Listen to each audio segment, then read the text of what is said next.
ตามแต่ฟังไปเอาความสะดวกสบายของญาติโยมทั้งหลายว่าอยู่ที่ไหนก็ฟังได้อากาศยามแรงวันนี้ก็ค่อนข้างที่จะร้อนแสงแดดก็เจิดจ้าหลังจากที่ฝนตกมาหลายวันหลายพื้นที่ตะวันก็มีตะวันซืนก็มีแมลงนี้ตีโดยรอนี่แดดแจ้งแดดจ้าบ่มีฝนอากาศดีพอไปตังดอยก็หันชัดท้องฟ้าเป่งใสดีบ่มีฝุ่นควันให้รบกวนปีนี้ดีเนาะญาติโยมบัดตันได้แล้งควัน PM 2.5 ก็บ่รุนแรงบ่นักหนา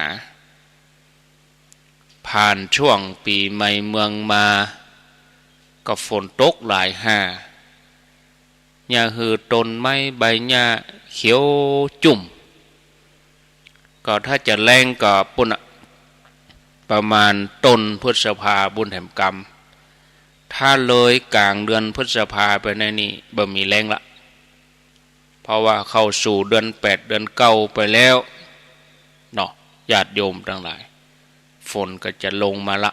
เข้าสู่ฤดูฝนมาปะกันแล้วบ่เฮอได้ขาดแคลวเสียเวลาวันนี้จะได้นำเสนอสาระธรรมะประจำวันนี้คือหัวข้อว่าแก้วที่มีคุณค่าในมหาสมุทรแห่งพระธรรมญาติโยมทั้งหลายบางครั้งเราอาจจะถูกทอดทิ้งถูกภัยต่อภัยซ้ำเติมถูกผู้คนเหยียดหยามเพราะความผิดพลาดในการดำเนินชีวิตเนี่ยเกิดความรู้สึกว่าตัวเองบ่มีกล้าแต่ว่าฮู้ก็บ่ว่าจะเกิดอะไรยังขึ้นกับชีวิตเฮาก็ตามญาติโยมยังใดเหี่ยวก็ดีตัวเฮาก็ยังมีคุณค่าในความเป็นคนขอเพียงจะไปฟังประเมินคุณค่าตีราคาตัวเก่าต่ำกว่าความเป็นจริงถึงคนอื่นจะดูถูกเหยียดหยามอย่างใดก็จังเขาเพราะเฮาบ่สามารถห้ามความคิดของไผได้แต่ถ้าว่าเฮาจะต้องบ่ดูแคลนตัวเองตราบใดที่เฮายังมีความเป็นคนยังมีชีวิตยังมีลมหายใจเฮายังบ่ได้แสดงความสามารถออกมาเต็มที่ฉะนั้นก็จะต้องให้โอกาสตัวเองลุกขึ้นมาพิสูจน์คุณค่าของตัวเองอย่าลืมว่าคนจะดีมีคุณค่าหรือว่าคนบ่ดีเลวทรามต่ำช้ามันบ่เกี่ยวกับชาติตระกูลบ่เกี่ยวกับผู้ลักศักดิ์ใหญ่บ่เกี่ยวกับมีอำนาจมีวาสนาบ่เกี่ยวกับมีตำแหน่งใหญ่โตอย่างเงี้ยบ่สำคัญว่าจะเคยเป็นไผนามสกุลอันใดก็ว่าเคยผิดพลาดล้มเหลวมาเท่าใดแต่ที่สำคัญคือถ้าหากว่าล้มแล้วก็จะต้องกล้าพอที่จะลุกขึ้นมาใหม่ลุกขึ้นมาเพื่อสร้างคุณค่าให้กับตัวเองแล้วก็ผู้อื่นญาติโยมคุณค่านี่หมายถึงอย่างคุณค่านี่ตามพจนานุกรมฉบับราชบัณฑิตยสถานเปิ่นได้อธิบายความหมายว่าคุณค่าก็คือสิ่งที่มีประโยชน์มีมูลค่าสูงถ้าเราจะแยกทรัพย์ตามคุณมหาที่เปิ่นเฮียนบาลีมาเป็นกรรมที่ให้ความหมายชัดขึ้นคุณ หมายถึงลักษณะประโยชน์ใจสอยอันนี้หมายถึงภายในค่าหมายถึงประโยชน์ใจสอยภายนอกตัวอย่างน้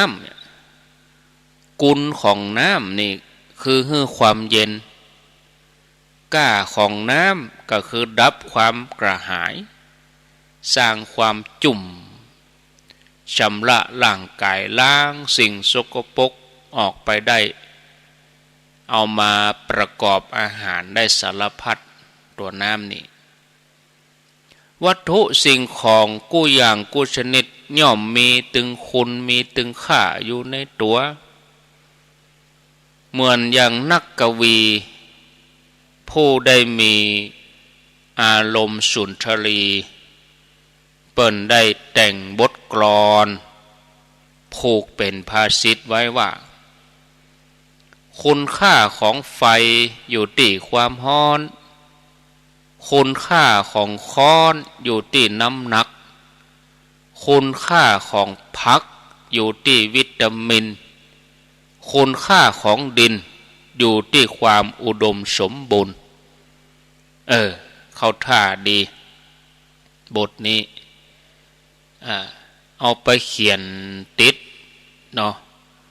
เอาไปเขียนติดในเขตอุทยานน่าจะดีเข้าท่าเนาะศรัทธาญาติโยมทั้งหลายชีวิตก็เหมือนเดียวกันการที่เฮาได้สิทธิ์เกิดมาเป็นมนุษย์อย่างน้อยที่สุดก็มีกุลมีค่ามีคุณค่าในความเป็นคนเฮาลองคิดพอกับว่าพ่อแม่ศรัทธาญาติโยมทั้งหลายแม้แต่โพธิสัตว์เจ้านี่ก่อนที่เปิ้นจะมาเป็นพระพุทธเจ้าก็ยังเกิดมาเป็นมนุษย์ฉะนั้นการได้เกิดเป็นมนุษย์ก็มีคุณค่ามหาศาลที่สุดเพราะกว่าที่จะได้อัตภาพนี้เนี่ยมันยากแสนยากดังที่เคยปรากฏในพระไตรปิฎกปรากฏในสูตรหนึ่งชื่อว่าภาละปันดิตสูตรในพระไตรปิฎกเล่มที่14มีใจความตอนหนึ่ง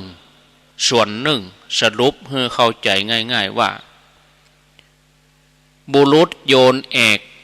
กนั่นหมายถึงอย่างห่วงยางโยนห่วงยางมีหูเดียว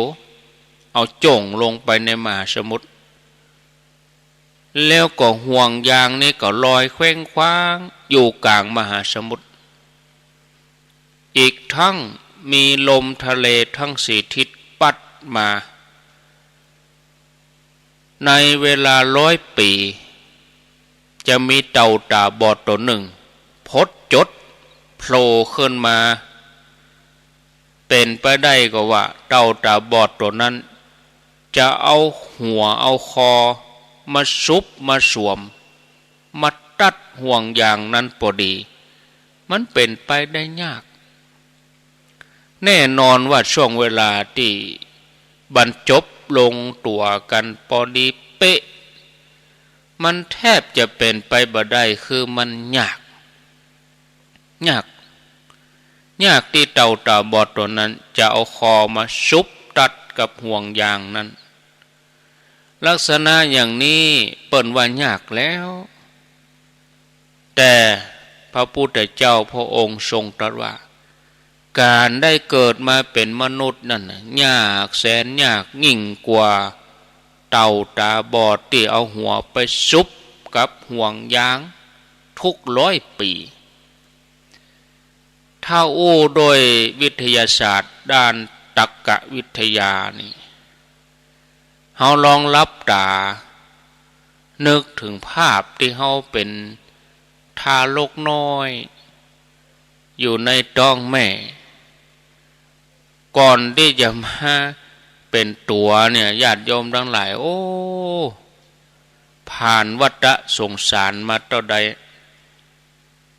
ฉะนั้น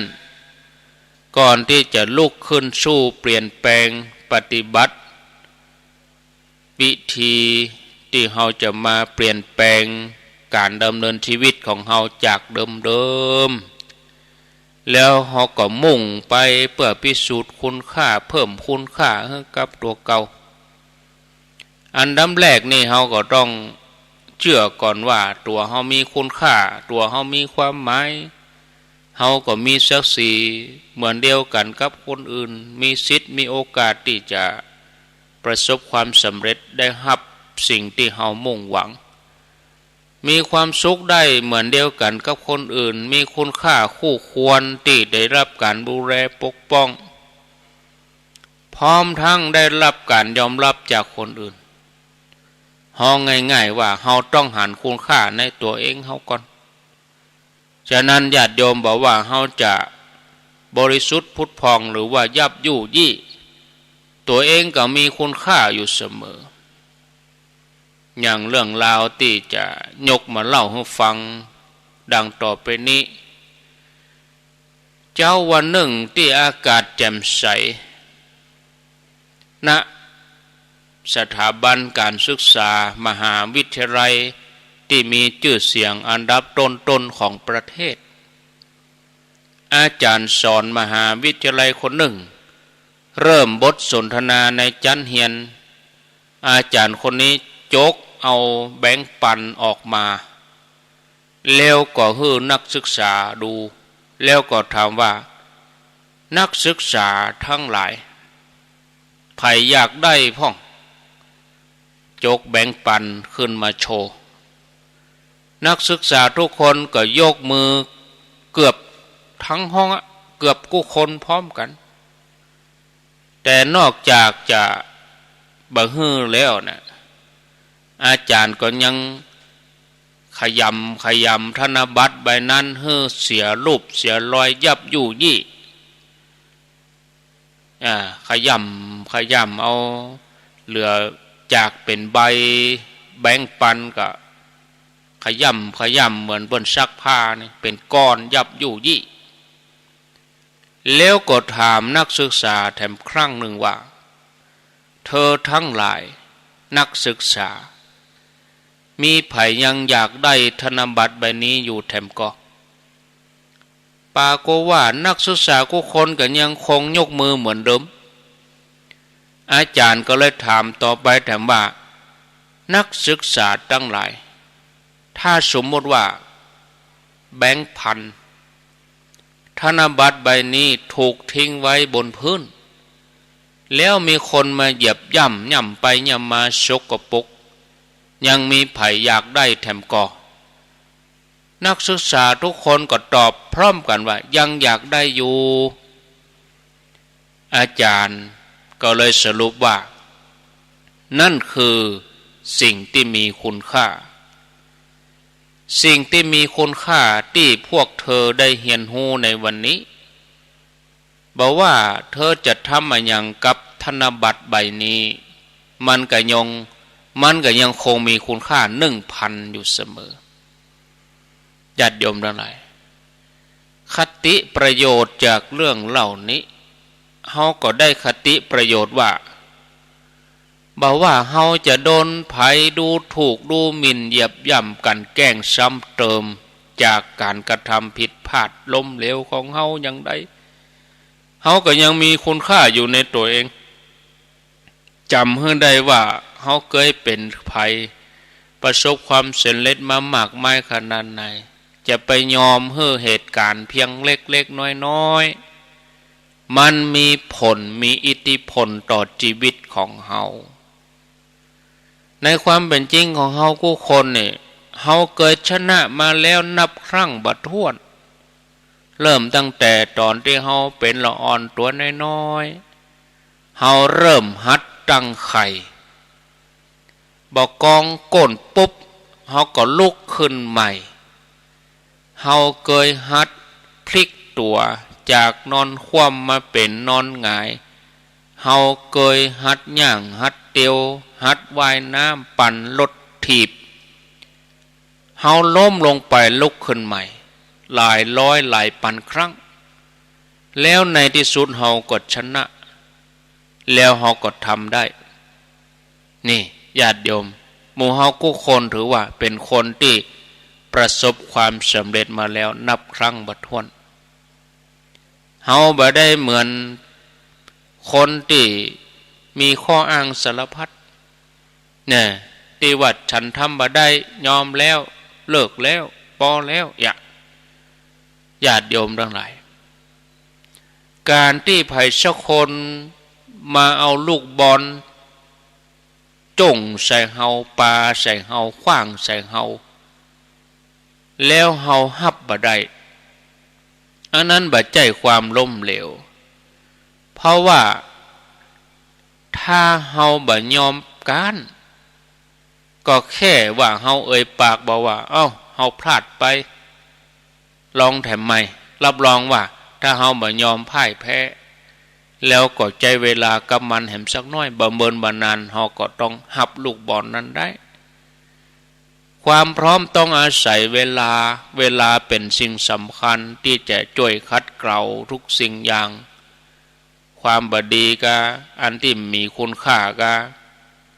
พฤติกรรมอันน่ารังเกียจทั้งหลายของแต่ละคนเนี่ยก็ต้องอาศัยเวลานั้นมันก็จะขจัดออกไปในมหาสมุทรก็มีเศษแก้วแตกพ่องขวดแตกพ่องสิ่งที่มันเป็นขยะถูกจ่งโยนลงมาจากเรือแต่เมินวันเข้าสิ่งที่บ่มีค่าเหล่านั้นก็กลายเป็นของมีค่าขึ้นมาพร้อมกับชื่อใหม่ของนักสะสมห้องว่าแก้วทะเลแก้วงามจากท้องทะเลเป็นสิ่งมีค่าของนักสะสม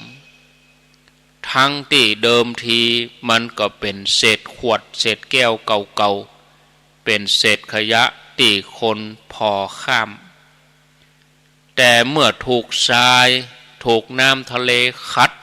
กัดเซาะจนเหลี่ยมคมหายไปกลายเป็นแก้วพลึกกลายเป็นแก้วใสมันวาว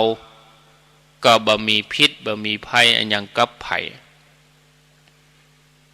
แต่ว่าจะมาเป็นแก้วชิ้นงามนั่นได้กลัวที่จะมาเป็นอย่างนั้นได้นะเศษแก้วเหล่านั้นล้วนเริ่มต้นจากการเป็นของที่บ่มีค่าบ่น่าเก็บเป็นขยะที่จมอยู่ในน้ำหลายปีแน่นอนมันต้องอาศัยเวลาคัดเก่าเวลาคัดสีกว่าจะกลายเป็นแก้วอันดีที่งดงามหมดจดมีคุณค่าน่าสะสมญาติโยมทั้งหลายตัวเฮาทั้งหลายก็เหมือนเดียวกันในฐานะที่เฮาเป็นเจ้าพุทธก่อนที่เฮาจะกลายเป็นแก้วใสเป็นแวววาวมีคุณค่ามันก็จะต้องมีการปรับปรุงคัดเก่าคัดสียกระดับตัวเองคัดเก่าตัวเองด้วยทานศีลภาวนาโดยศีลสมาธิปัญญาทำเพื่ออย่างเนี้ยไปเพื่ออย่างก็เพื่อให้ตัวเองมีคุณค่าเพื่อให้มีความเจริญงอกงามเนี่ยมีความสงบร่มเย็นอิ่มเอิบเนี่ยญาติโยมทั้งหลายเหมือนนักปราชญ์ท่านหนึ่งเปิ้นได้กล่าวไว้บอกว่ากล้าของคนอยู่ที่ผลของงานคุณของคนอยู่ที่การฝึกฝนนำตนให้พ้นทุกข์เศษแก้วในทะเลคัดเกลานานเข้ายังกลายเป็นแก้วทะเลที่มีค่าน่าสะสมเศษคนในทะเลชีวิตคัดเก่านักเข้าย่อมกลายเป็นสิ่งที่มีคุณค่าญาติโยมเฮาจำไว้ว่าอันยังจะเกิดขึ้นกับชีวิตเฮาก็ตามอย่างน้อยที่สุดเฮาก็มีคุณค่าในความเป็นคนญาติโยมท่านสาธุชนทุกท่านนะต่อไปจะได้นำเสนอแถมหัวข้อหนึ่งหัวข้อนี้มีชื่อหัวข้อว่าชั่วโมงทองคำพลาดแล้วจะเสียใจจนวันตายหมายถึงเวลาวาลีบ่เคยล้อไผ เวลาวาลีเมื่อล่วงเลยไปผ่านแล้วผ่านเลยย่อมบ่หวนคืนบ่มีไผมีวันนี้แห่มสองครั้งแม้จะมีเงินเป็นหมื่นเป็นแสนล้านก็บ่อาจจะซื้อวันเวลาที่ล่วงคืนมาแล้วได้ฉะนั้นก็จะต้องทำวันนี้ให้ดีที่สุด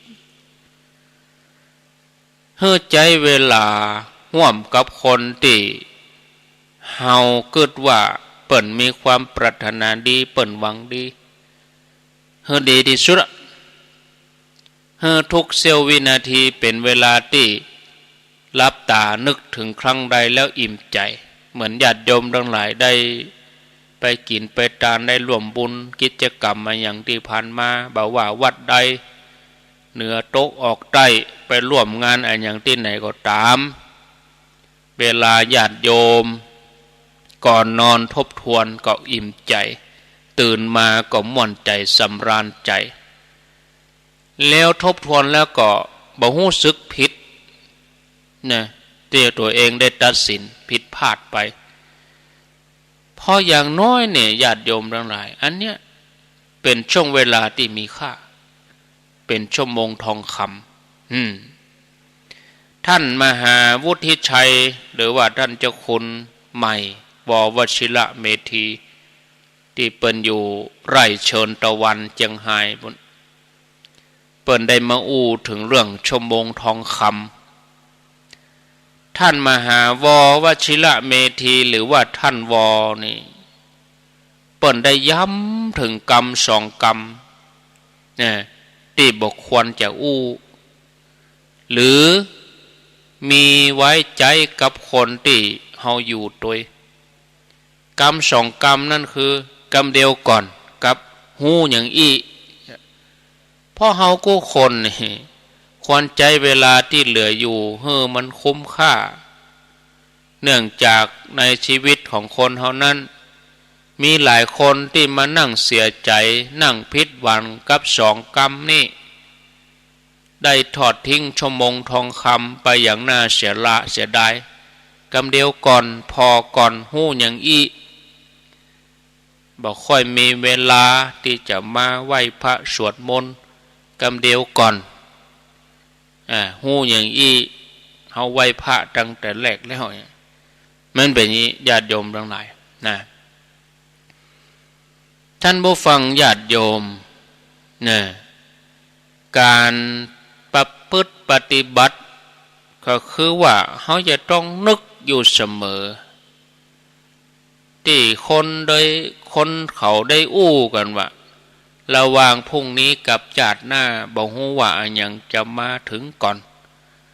เขาจะต้องนึกถึงทุกลมหายใจเข้าออกการทำได้ถึงไหนยังได้นั่นก็ขอเพียงแต่ว่าขอให้ได้ทำให้ดีที่สุด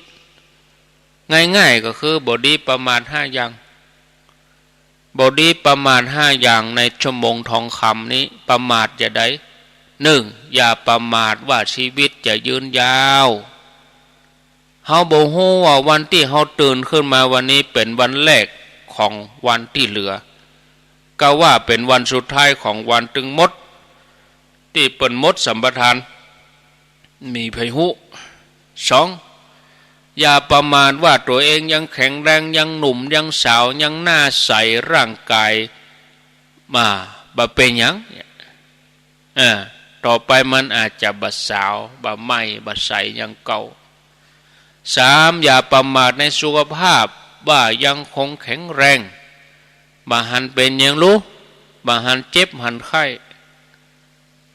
แต่ชีวิตนี่ญาติโยมมีเหตุปัจจัยมากมายที่ทำให้เฮาอายุบ่ยืนอุปมาเหมือนเทียน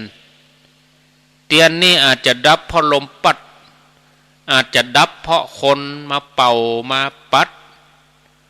อาจจะดับเพราะไส้เทียนหมดละลายไปหันได้ชัดว่าปัจจัยที่ทำให้เทียนดับนั้นมันมีมากมายชีวิตของคนเฮาก็เช่นเดียวกัน4อย่าประมาทในเวลาจะไปเกิดว่าโอ้แหมนักอยู่มีแหมนักอยู่เวลาของเฮาเนี่ยมันมีอย่างจำกัดนะ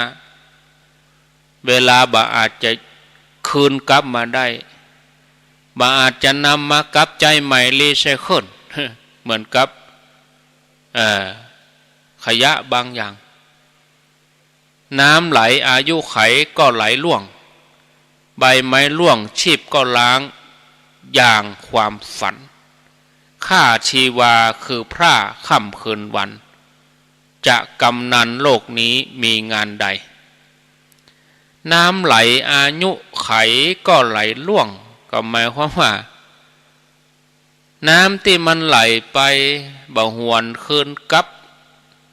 อายุไขอายุเฮาก็เหมือนเดียวกันมันไหลแล้วไหลเลยใบไม้ร่วงชีพก็ร้างอย่างความฝันใบไม้ที่มันบิดจากขั้วมันหลุดจากขั้วมันจะปิกคืนไปสู่ที่เก่าอย่างเดิมมันบ่ได้แล้วอันที่ห้าบดีประมาทในคุณงามความดีเน้อญาติโยมทั้งหลายเวลาไผมาจวนเฮาไปทำความดีอันยังจะไปอูว่าเอาไว้ก่อนวันหลังก็ยะวันหลังก็ทำจะไปอู้เนาะคนที่อู้แบบนี้บอกกองพาดไปอยากทำแหมมันตันแล้วมันได้แล้วมันเลยไปเห็นแล้วเสียดายน้อเสียดายน้อต่ออันคิดได้ต่ออันมันตันแล้วฉะนั้นญาติโยมเวลามีไผมาจวนเฮาทำกุศลทำความดีเฮาก็อย่าลีลออย่าประมาทในความดีอันงดงามจะไปประมาทว่าเอาไว้ก่อนวันหลังก่อนก็ยะวันหน้าก็ทำถามว่าวันหลังวันหน้าเฮาจะถึงวันนั่นก่อญาติโยมทั้งหลายถ้าวันที่เฮากึดจะทำมันบ่ถึงหรอเฮาจะหันตะวันก็วันพุกนี้ฉะนั้นอย่าประมาทอย่าลีลอนี่เนาะญาติโยมทั้งหลายมนุษย์เฮาถึงวันนี่นะเฮาให้เวลากับคนซึ่งสำคัญที่สุดละเอียดอ่อนที่สุดน้อยแต่เฮาให้เวลากับวัตถุให้เวลากับลาภยศทรัพย์สินอำนาจให้เวลากับหน้าตาให้เวลากับหัวโขนให้เวลากับเฟซบุ๊กให้เวลากับไลน์แต่เฮาบ่ได้ให้เวลากับตัวเองอันนี้คือมนุษย์เฮาทั้งวันนี่มันเป็นอย่างอีกทั้งที่เวลามันมีอยู่แสนจำกัดนะแต่แล้วเฮาก็ยังใจเวลานั้นสิ้นเปลืองไปบ่คุ้มค่ากับเวลาที่เปิ้นให้เฮาอยู่บนโลกนี้เนาะฉะนั้นท่านผู้ฟังวันหนึ่งเมื่อเฮาสูญเสียอย่างไปสักอย่างหนึ่งเฮาก็จะมานั่งเสียใจนะสิ่งที่เฮาทำได้ตอนนั้นคือเฮามานั่งรู้สึกผิดเฮารู้สึกผิดแล้วเฮาได้อะไรอย่างจิตใจมันก็ย่ำแย่เนาะเวลามันผ่านไปแล้วมันปิกขึ้นมาฉะนั้นต้องตั้งอยู่ในความประมาทถ้าเฮาประมาทถึงวันคือวันสำคัญที่สุดในชีวิตของเฮาคือวันที่สำคัญที่สุดสำหรับเฮานะ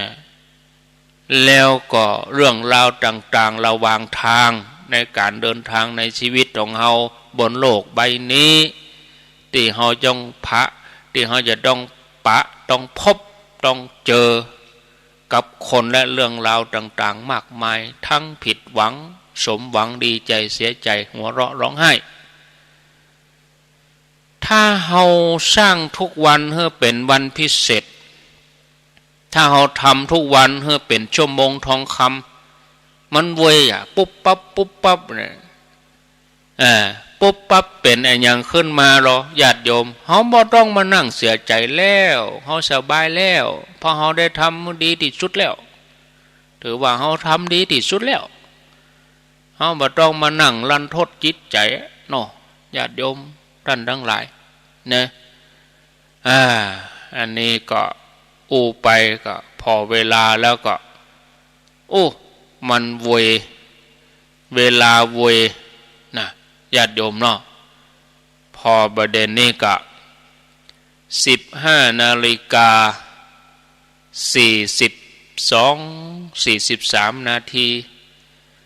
กำเดียวช่วงที่2นี่นะจะได้เอานิทานเอาชาดกมาเล่าสักเรื่อง2 เรื่องคงจะพอดีกับเวลานะวันพุธนี้วันเสาร์ที่บ่มีรายการแต่เมื่อค่ำยามแรงนี่อาตมาจะเข้ารายการอยู่ที่ม่อน42 เมืองเวลา 6 โมงถึง 2 ทุ่มแล้ว 2 ทุ่มเป็นต้นไปก็เป็นรายการพิเศษเนาะครูบาอาจารย์ก็จะไปนั่งนั่งจากันตนใดที่ไปนอนบนปุ้งก็จะนั่งนั่งจากันบนปุ้นวันที่24เนาะคือวันฮือเป็นวันอาทิตย์ปีไหนเตื้อเดียวเนาะบางท่านว่าปีหน้าก็ไปเป็นแน่ใหญ่เฮาได้จัดมา2 ปีแล้วนี่เนี่ยอย่างเคยว่าปี62ที่ผ่านมาที่เขาจัดครั้งสุดท้ายหลายท่านว่าจะได้บ่ได้ไปแต่ปีหน้าก็ไปเนาะท่านพระครูปีหน้าเพิ่นบ่จัดสักกำเมื่อปี62 63 64เฮาจะมีรู้นี่มันเป็นอย่างนี้ปีนี้ก็เหมือนเดียวกันนะมันบันแน่นะญาติโยมแม่อวนก็ไม่ได้ไปสักกรรมแม่อวนสันขวางมีแล้วรู้มีกระจือโทรมารายการอยู่ติกอย่ามันบันแน่นะอย่างที่บอกไว้ญาติโยมถ้าเขาเกิดใจได้มีไผมาจวนเขาทำคุณงามความดีทำอย่างเขารีบทำเสียก่อนที่เขาจะมานั่งเสียใจนั่งกินเองตัวเองว่าเสียได้เนาะมันจะเป็นอย่างนี้นะดังนั้นวันที่24เนี่ยเปิ้นจะมีการสะเก้าดำหัวสุมากะละวะคือกำลังใจครูบาอาจารย์ที่เปิ้นจัดรายการกุศลครูบาอาจารย์เปิ้นสละเวลามานั่งฮือธรรมะศรัทธาเจ้ามาแจ้งก็ห้องลุกขำมาก็กล่อมนอนบ่ายมาขวายมาทุกช่วงเวลากุศลก็แล้วกันญาติโยมก็ได้ยินได้ฟังถ้าเขาบ่มีธรรมะนี่เขาจะอยู่กันอย่างไรโดยเฉพาะปู่อุ้ยแม่อุ้ยคนเฒ่าคนแก่นี่จะง่อมเงาสักเท่าใดบ่ฮู้บ่ต้องคนเฒ่าว่าคนหนุ่มนี่ก็ตึงที่เปิ้นฟังเปิ้นก็ฟังนาญาติโยมวันที่24นี่จะมีงาน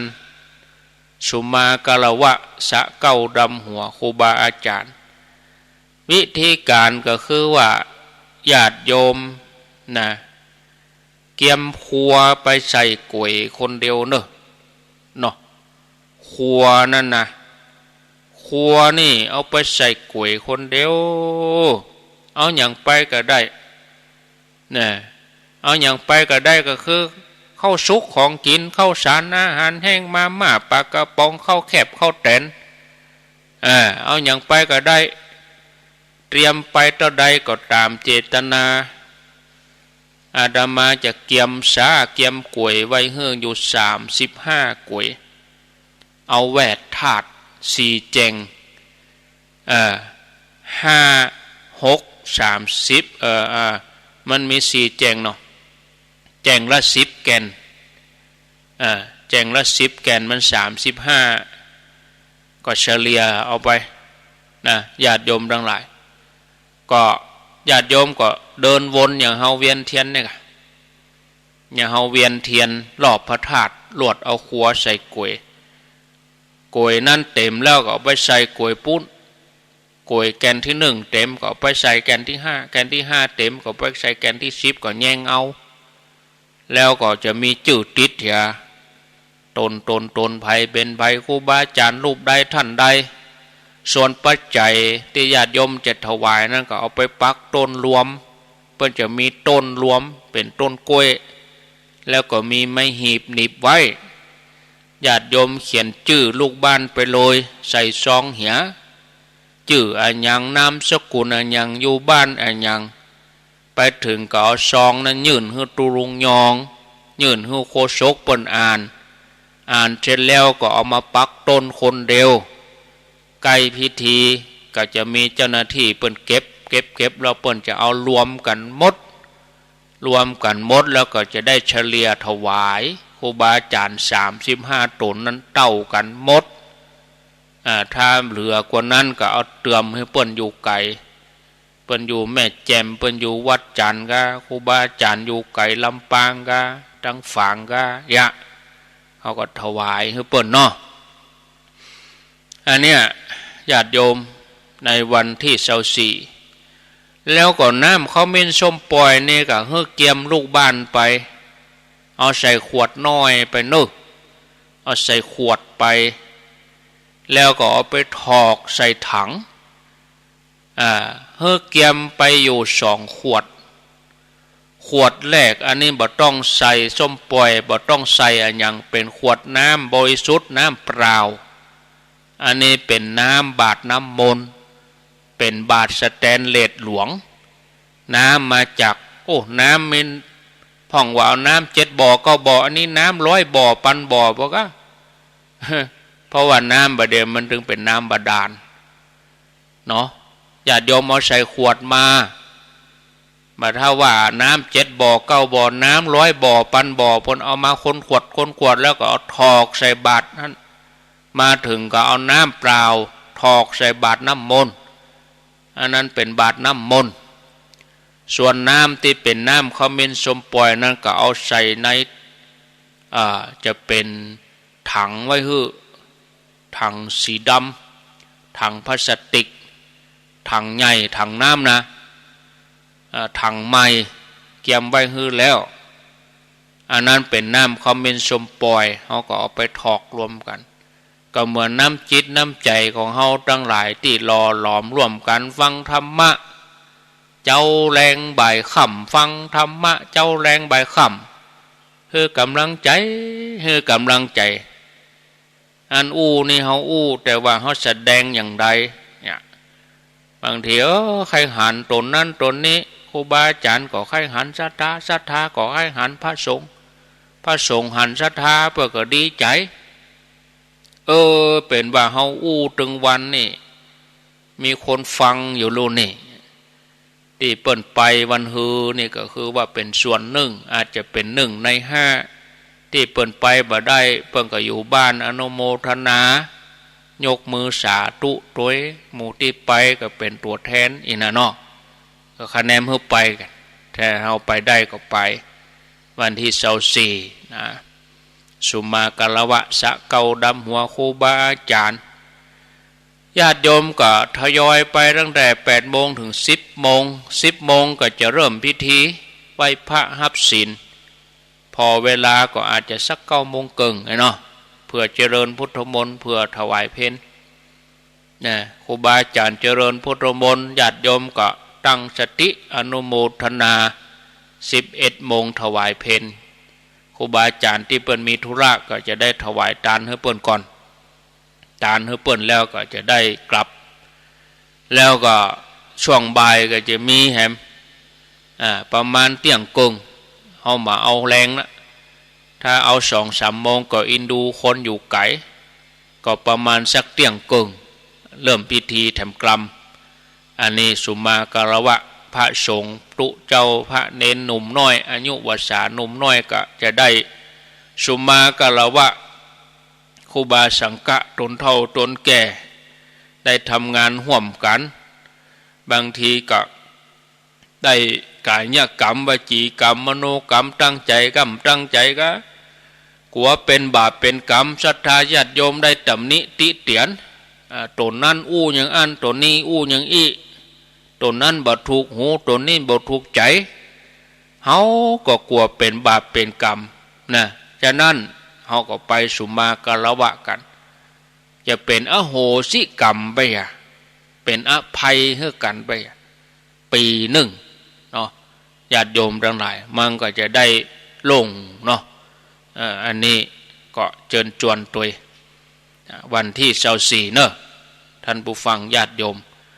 เอาละอาตมาพอเวลาประเด็นนี้3:53 นาทีขออนุญาตได้ย่างเหตุกรรมก่อนเนาะย่างสัก2-3-4 นาทีก็เดี๋ยว4 โมงปลายสักน้อยเฮาก้อยมาปะกันฟังลายนี้ไปไหนเด้อนู้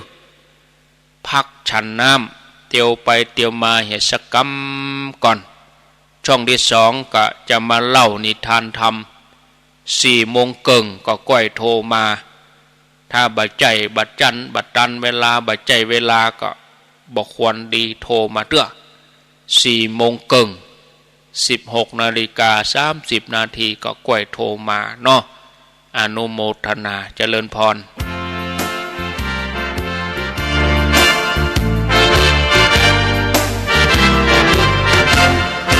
เกิ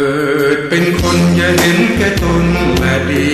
ถึงจะมีร่ำรวยสุขสันต์จนหรือมีไม่เป็นที่สำคัญแม้รักกันพึ่งพาอย่าไปตัดไมตรีเกิดมาพึ่งกันผิว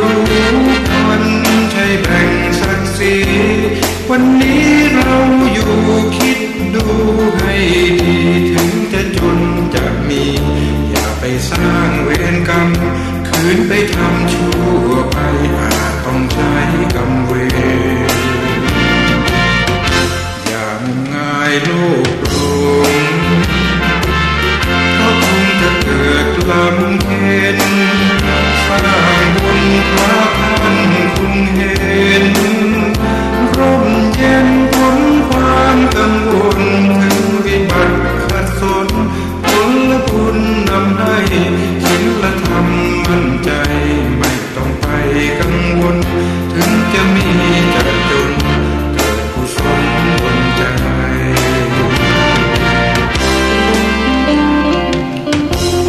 พระสุกัสสะมีคุณชน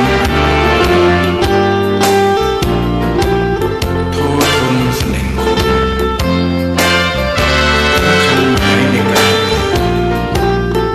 นรชาติที่วางไว้มาลายสิ่งทั้งอินทรีย์ร่วมให้ชั่วดีนำไว้ในโลกาเกิดเป็นคนใหญ่เห็นแก่ตนและดีถึงจะมีร่ำรวยสุขสันต์จนหรือมีไม่เป็นที่สำคัญแม้รักกันพึ่งพาอย่าไปตัดไมตรีเกิดมาพึ่งกันผิวพรรณใช่แบ่งศักดิ์ศรีวันนี้เราอยู่คิดดูให้ดีถึงจะจนจะมีอย่าไปสร้างเวรกรรมคืนไปทำชั่วไปอาจต้องใช้กรรมเวรอย่างง่ายโลกหลงเพราะคงจะเกิดลำเค็ญสร้างบุญรับพันคงเห็นร่มเย็นพ้นความกังวลถึงวิบัติขัดสนผลบุญนำให้ศีลธรรมมั่นใจไม่ต้องไปกังวลถึงจะมีจะจน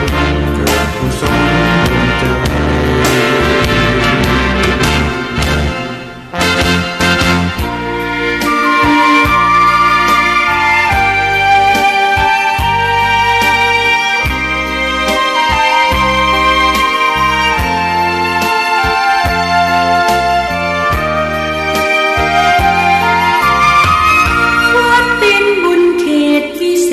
สถานเหมือนทิพย์วิมานของหมู่ประชาสะอาดรื่นรมด้วยร่มเงาไม้ได้ร่วมศรัทธาสมบินศาลาและพักพึ่ง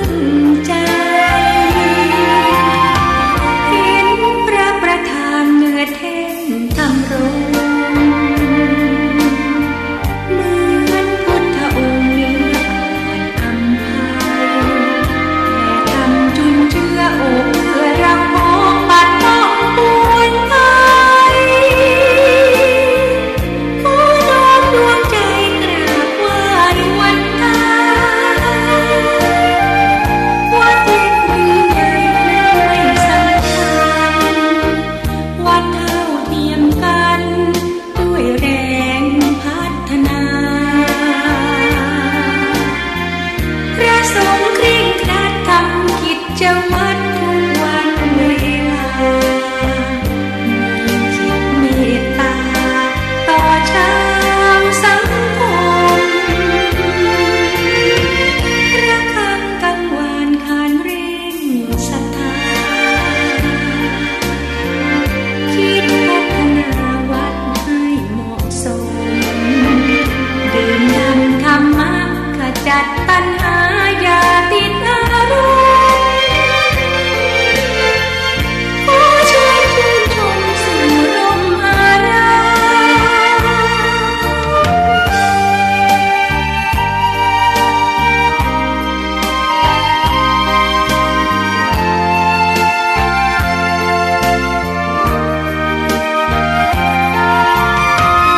วัดเล็กหรือใหญ่นั้นไม่สำคัญวัดเท่าเทียมกันด้วยแรงพัฒนาพระสงฆ์เคร่งครัดทำกิจวัตรทุกวันเวลามีจิตเมตตาต่อชาวสังคมระฆังกังวานขานเร่งศรัทธาคิดพัฒนาวัดให้เหมาะสมดื่มด่ำธรรมะขจัดตัณหาอย่าติดอารมณ์ขอเชิญชื่นชมสู่ลมอาราม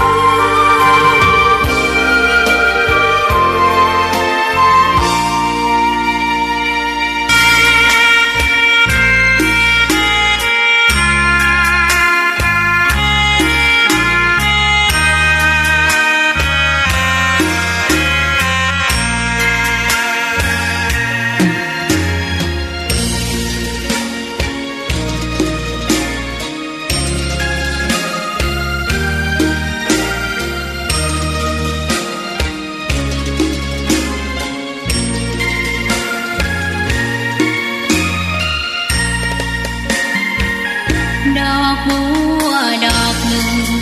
พึงใจไว้เพื่อบูชา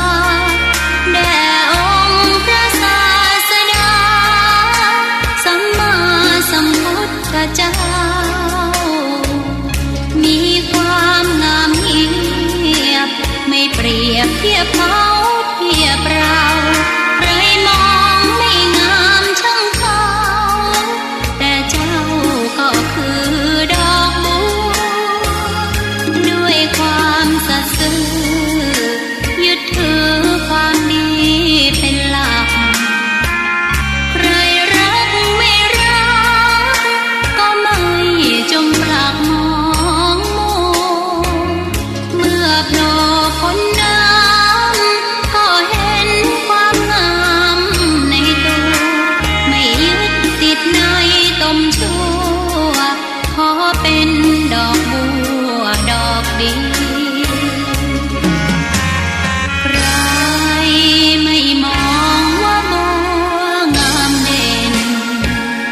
แต่บัวก็เป็นดอกบัวทุกวันอย่างนี้ไม่อยากเด่นดังแต่มุ่งหวังในทางเด่นดีเกิดมาเพื่อสร้างบารมีถวายชีพนี้บูชาดอกบัวดอกน้อยเฝ้าคอยคนที่ใจบุญมาออกเอื้อเกื้อกูลรู้ค่าของบุญเก็บบัวขึ้นมาเพื่อสร้างความดีและสร้างบารมีดังว่าใช้ดอกบัวนี้บูชาพระสัมมาสัมพุทธองค์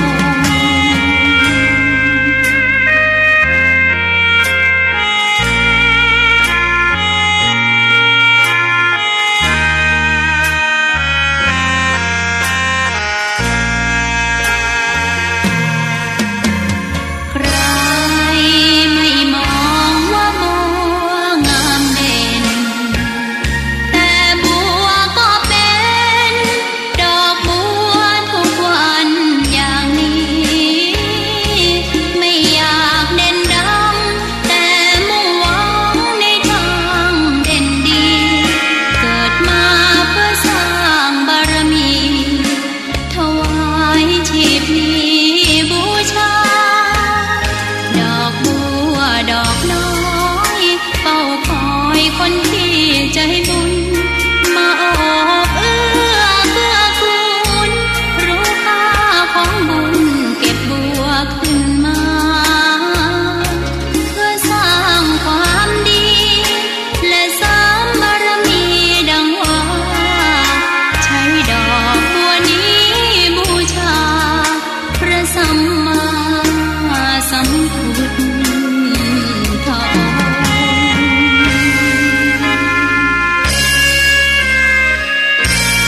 ศรัทธาญาติโยมท่านสาธุชนคนดีทั้งหลายทุกท่านท่านกำลังรับฟังรายการสารธรรมยามแลงดำเนินรายการโดยอัตมภาพพระครูอภิวัฒนวิกรมวัดปากต่างเจริญตำบลดอยหล่ออำเภอดอยหล่อจังหวัดเชียงใหม่มาอยู่เป็นกู้ญาติโยมท่านทั้งหลายเป็นประจำตั้งแต่เวลาบ่าย3 โมงจนถึงเวลา5 โมงแลงขณะนี้เวลา 16:04 นาที4 โมงกับ4 นาทีมาอยู่ด้วยกันในชั่วโมงที่2เวลาผ่านไป1 ชั่วโมงก็เว้ยเนาะญาติโยมเผลอแป๊บเดียวบ่ได้ผ่านไป1 ชั่วโมงก็เอาอย่างเวลาที่อาตมาพักนี่ไง10 นาทีพักไปตะเกียญาติโยมทั้งหลายเอาเพลงธรรมะใส่เข้าไปอยู่3 เพลงละ3 นาทีป่าย339เนาะ339ก็ต่อใด10 นาทีแล้วก็10 นาทีนี่แป๊บเดียวแต่เวลาถ้าเรารออันอย่างนี้มัน40,000นะญาติโยมถ้าคนที่ใจฮ้อนหน่อยก็ยังมาบอกเตื้อท่านยังมาเข้ารายการเตื้อยังมีกับเพลงเนี่ยกึดถึงอาตมาไปตะกี้1 ชั่วโมง4จะกำเดียวตัวน่ะแล้วเรามาฟังช่วงพักรายการ3 เพลงนี่40,000แต่เหมือนว่าเปิ้นยังมาเข้ารายการเตื้อยังมีกับเพลงเหมาะเนาะก็ว่ากันเนาะญาติโยมระหว่างคนรอกับคนรีบคนรอนี่เวลาเรารออย่างสักครึ่งชั่วโมงนี่เหมือนว่ารอรถรออย่างนี้นะแต่เวลาเราฟังนะค้างแหมชั่วโมงมันอย่างมาโวยสมมติว่าเราจะขึ้นรถเราจะขึ้นเครื่องบินสมมติว่าจะขึ้นเครื่องบิน9 โมงเนาะ7 โมงเกิงเขายังอยู่กลางถนนอยู่มันอย่ามาโวยกำเดียวเอาละ8 โมงเกิงละติดไฟแดง2 เตื้อบ่ได้8 โมงเกิงแล้วกันนี่ตกเครื่องไปเช็คอินบัดตันเนี่ยญาติโยมคนรอกับคนรีบเวลาเท่ากันแต่ความรู้สึกต่างกันนักฟุตบอลก็เหมือนกันรอ2 ทีมต่างต้องการชัยชนะทีมใดทีมหนึ่งฝ่ายใดฝ่ายหนึ่งยิงเข้าประตูแรกปุ๊บเนี่ยทีมที่โดนยิงประตูเหมือนเจ้าการนะก็ให้ต่อเวลาไปติดๆใครตีใครแตกใครตีเสมอยิงไกลครึ่งหลังจะหมดเวลาแล้วนะฝ่ายที่ยิงนำไปแล้วเนี่ยให้กรรมการเป่านกหวีดจบไว้แต่ฝ่ายที่จะตีเสมอหรือว่าจะชนะแห่งฝ่ายนี่ให้มันหมดแห่งฝ่ายนึงให้ต่อเวลาไปแห่งน้อยเด้อจะเล่นให้ดีที่สุดนี่เป็นอย่างนี้ญาติโยมทั้งหลายเวลาเท่ากันความรู้สึกต่างกันเอาแล้วเนาะช่วงที่2นี่จะเอาเรื่องนิทานธรรมะมาเล่าให้ฟังเจ้าหญิงโรหินีเปิ้นได้สร้างโรงฉันหายจากโรคผิวหนังเรื่องราวเป็นอย่างไรก็ลองฟังกันไปดังต่อไปนี้เจ้าหญิงโรหินีเนี่ยเปิ้นเป็นโรคผิวหนังเจ้าหญิงโรหินีเป็นน้องของพระอนุรุทธะเถระศรัทธาญาติโยมทั้งหลายมีพระสิริโฉมงดงามต่อมาเจ้าหญิงเป็นโรคผิวหนังเกิดทั่วร่างกาย มีตุ่มน้อยตุ่มใหญ่เกิดขึ้นทั่วสรีระร่างของพระนางพระนางทอดพระเนตรวรกายของตัวเองก็รู้สึกว่าบ่พอใจทรงสลดสังเวชเกิดความละอายบ่ปรารถนาจะปบปะภัยก็เลยบ่ทรงยอมห่างพระบาทย่างพระบาทออกจากพระตำหนักแม้แต่ก้าวเดียวบ่ยอมออกห่างจากตำหนักเลยบ่ยอมย่างก้าวไปไหนเวลาต่อมาเมื่อพระอนุรุทธะเถระพร้อมกับพระสงฆ์500 รูปเดินทางมาถึงกรุงกบิลพัสแล้วก็เข้าไปพักที่วิหารนิโครธารามเหล่าบรรดาพญาติทั้งหลายทราบข่าวแล้วก็เลยปากันมาเยี่ยมท่านจะมีขาดไปเพียงแต่เจ้าหญิงโรหินีเท่านั้นพระเถระก็ถามหมู่ญาติทั้งหลายว่าน้องเฮามาด้วยกะเจ้าหญิงโรหินีคนทั้งหลายก็ตอบว่าพระนางประทับอยู่แต่พระตำหนักบ่กล้าปรากฏพระองค์ให้ไผหันเพราะทรงเป็นโรคผิวหนังทั่วร่างกายพระเถระก็บอกว่าจงส่งคนไปเจิญพระนางมาเถอะเมื่อเจ้าหญิงโรหินีเสด็จมาถึงเจ้าหญิงก็สนทนากับพระอนุรุทธะเถระผู้เป็นอ้ายพระอนุรุทธะเถระก็ใคร่ครวญพิจารณาที่จะช่วยเหลือเจ้าหญิงโรหินีก็แนะนำว่าถ้าอย่างนั้นน้องหญิงควรทำบุญเนอะเจ้าหญิงก็ว่าจะให้น้องทำอะไรอย่างทำบุญอะไรอย่างใดพระอนุรุทธะเถระอนุรุทธะท่านก็ว่าขอน้องหญิงจงสร้างอาคารสำหรับให้ภิกษุได้นั่งฉันเจ้าหญิงโรหินีก็ว่าแล้วน้องควรจะต้องใจทรัพย์จากที่ไหนมาสร้างพระอนุรุทธะ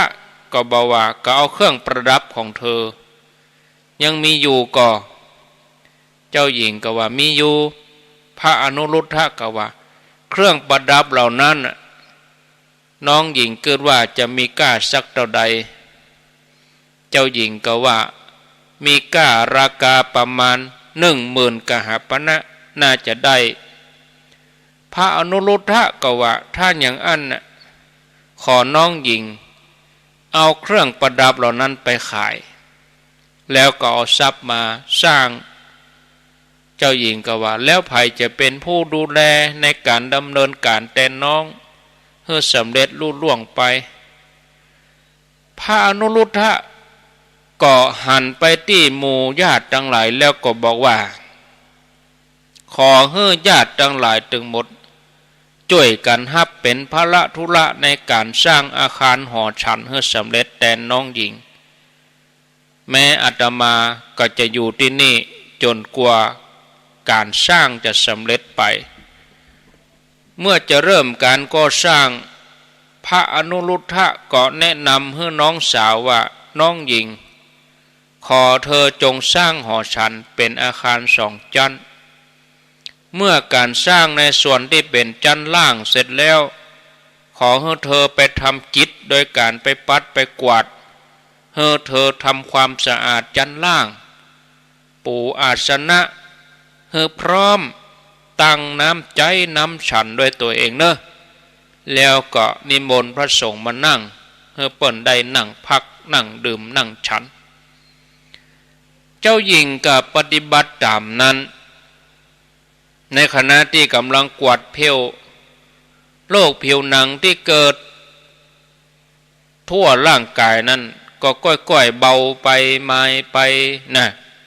จนหายเป็นปกติปิกมางดงามสิริชมงดงามตามเดิมเมื่อการสร้างอาคารสำเร็จลงเจ้าหญิงก็กราบนิมนต์พระพุทธเจ้าพร้อมกับพระสงฆ์ให้เสด็จเข้ามาฉันภัตตาหารที่เจ้าหญิงได้จัดอย่างประณีตแล้วก็น้อมถวายโรงฉันเมื่อพุทธองค์เสวยเสร็จแล้วตรัสถามเจ้าหญิงโลหินีว่าเจ้าหญิงเธอฮู้ก็ โรคผิวหนังที่เกิดขึ้นกับเธอน่ะเกิดจากกรรมอะไรยังนะเจ้าหญิงก็ว่าหม่อมฉันบ่ฮู้พระองค์ทรงตรัสว่าโรคนั้นที่เกิดบนผิวหนังของเธอน่ะเกิดจากความโกรธของเธอเนอะพระองค์ก็ตรัสบุพกรรมเก่าของเจ้าหญิงโลหินีว่าในอดีตการเนี่ย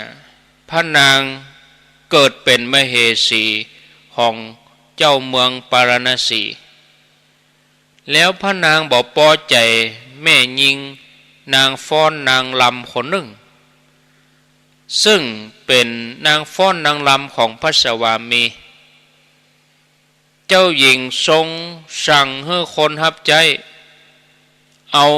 หน่วยเต่าล้างหน่วยเต่าล้างนี่ก็คล้ายๆกับหมามุ้ยมันคันเกิดความบ่พอใจในแม่หญิงสาวรำคนหนึ่งก็ใจให้คนใจเอาหมามุ้ยไปโรยที่นอนเอาไปสุ่นผ้าห่มแล้วก็เอาใส่เสื้อผ้าของแม่หญิงนางฟ้อนนางรำคนนั้นปลายบปอก็เพื่อเอาไปโรยบนตัวของนางนั่นตัวนางฟ้อนนางรำคนนั้นก็ได้รับความทุกขเวทนาเผ็ดร้อนคันเก่าจนเลือดออกเก่าจนเป็นแผลเวอะวะผิวหนังบางส่วนก็ถูกทำลายความงามบ่มีบาปกรรมครั้งนั้นเนี่ยก็ทำให้เจ้าหญิงโรฮินีมาประสบเหตุ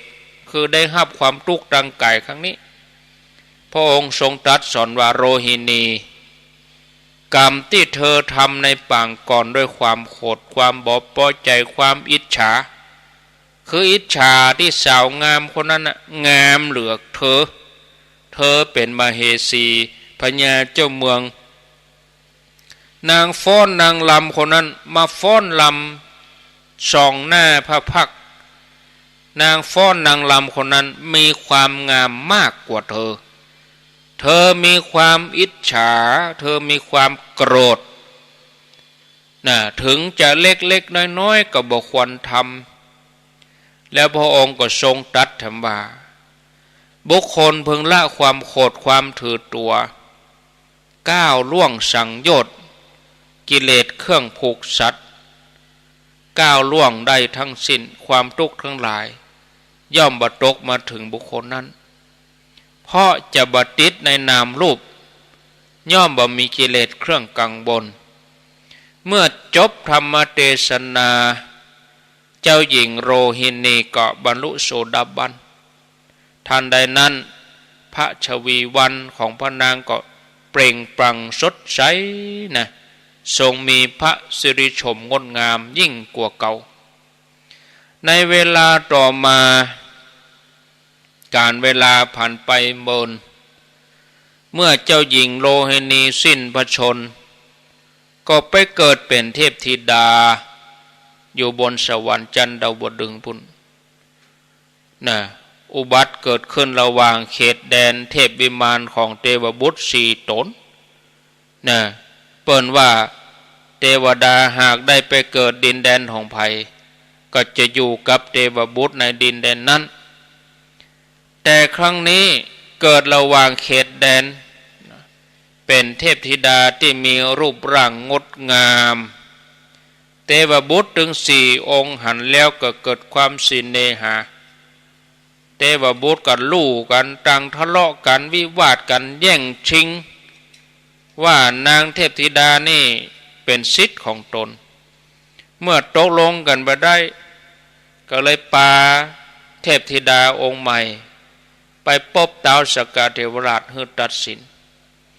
เมื่อท้าวสักกะเทวราชทอดพระเนตรหันเทพธิดาแล้วท้าวสักกะเทวราชก็เกิดความสิเนหาฮักตัดถามเทพบุตรแต่ละองค์ว่าเมื่อพวกท่านหันเธอเนี่ยหันเทพธิดาองค์นี้แล้วรู้สึกอย่างไรเทพบุตรตนที่1ก็ว่าโอ้จิตใจของข้าพระองค์เกิดเต้นรัวเหมือนอย่างกองศึก ในคราวออกสงครามเลยทีเดียว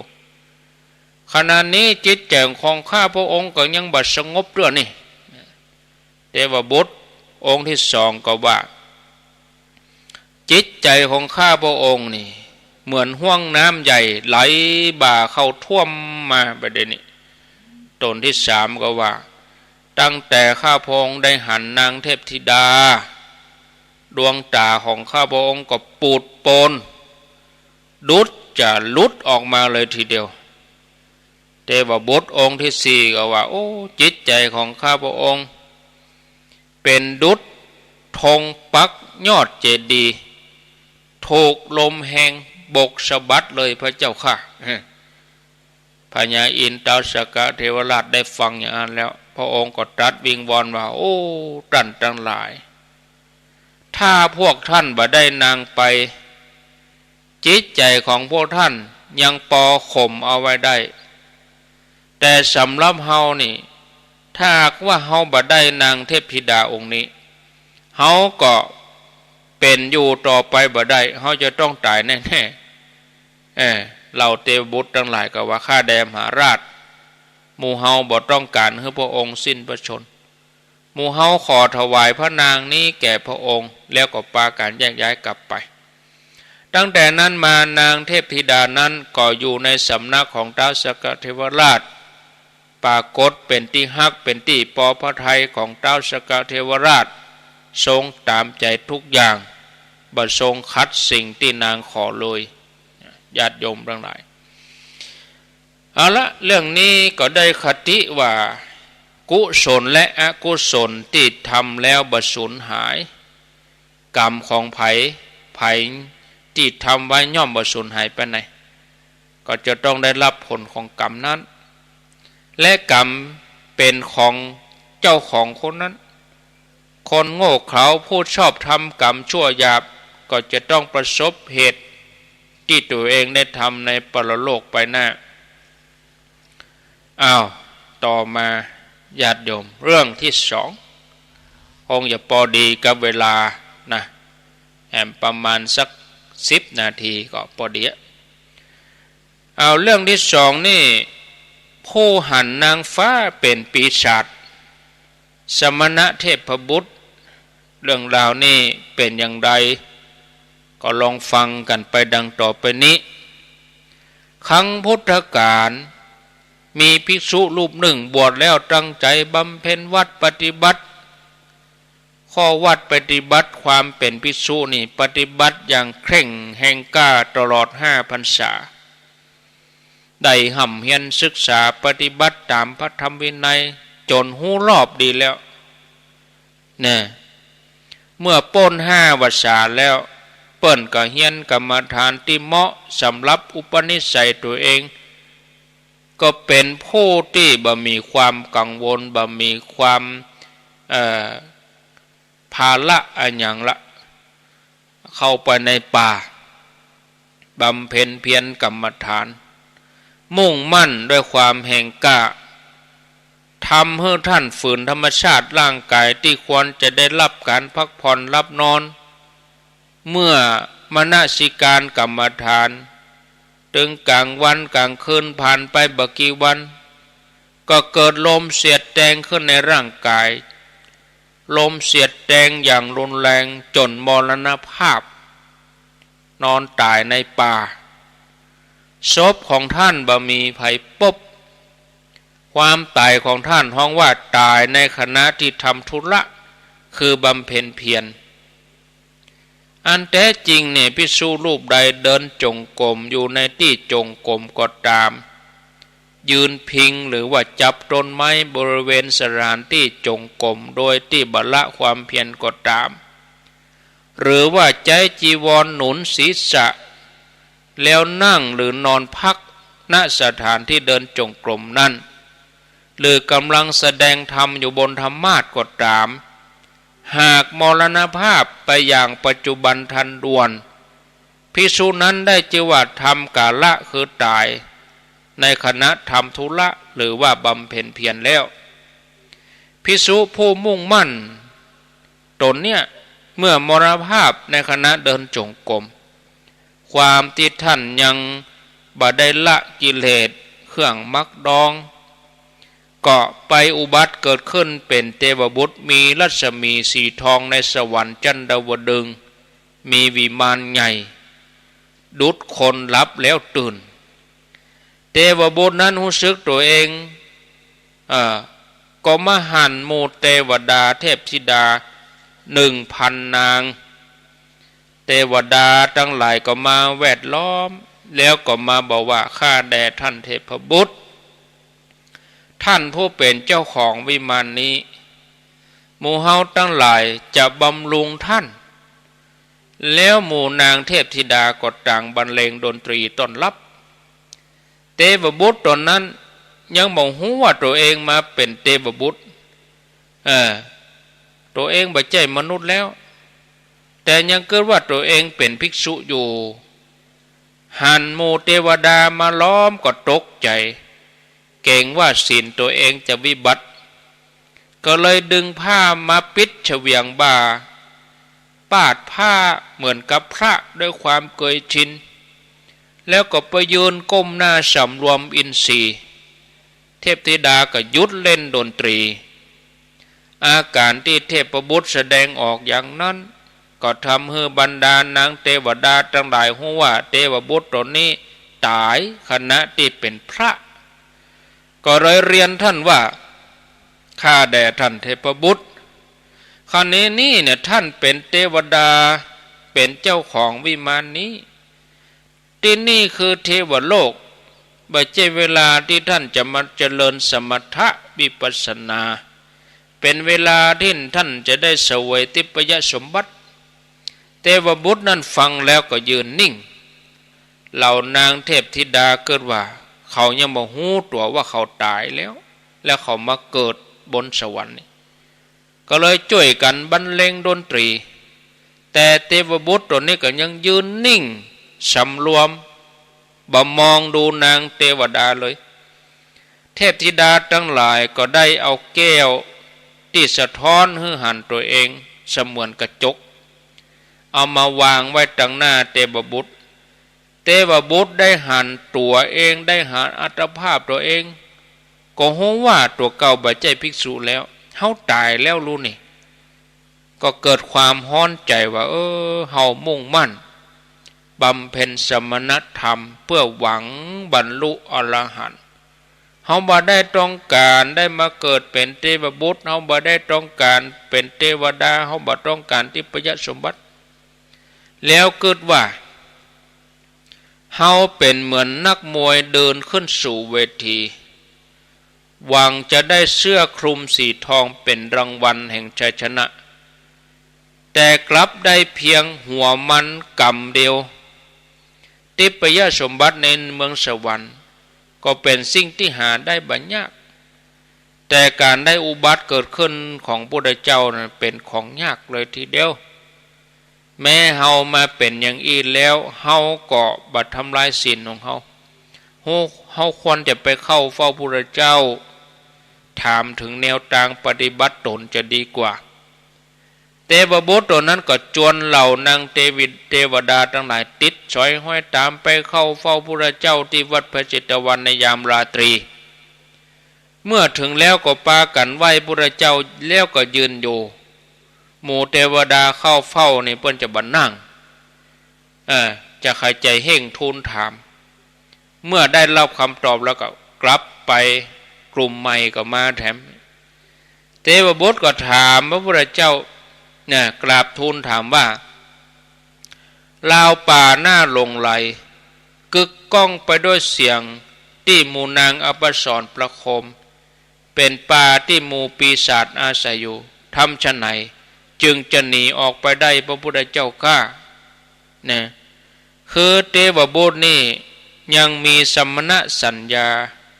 รู้สึกว่าตัวเองยังเป็นพระอยู่ส่วนนันทวันที่หมู่เทวดาหันว่างดงามในสวรรค์จันดาวดึงส์แต่เทวบุตรตัวนี้หันว่าเหมือนเป็นป่ารกชัดเป็นป่าจ๊ะแล้วหมู่นางเทวดาทั้งหลายนี่เป็นหมู่ปีศาจ